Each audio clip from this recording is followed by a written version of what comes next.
What's up everyone? Welcome back to the TIDRADIO Communications Instructional Channel. Today we're going to talk about how to check the firmware version and also how to set the status light. This is important for checking the status of your device.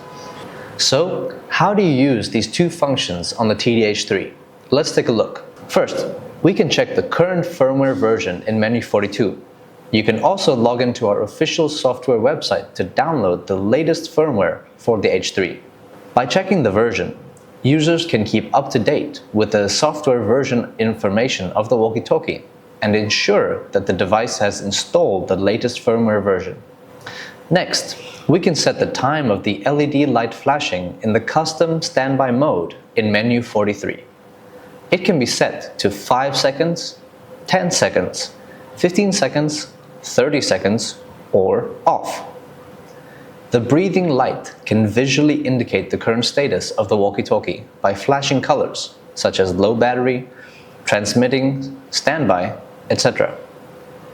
This visual prompt method is more intuitive and convenient than simple sounds, which helps users quickly understand the status of the device.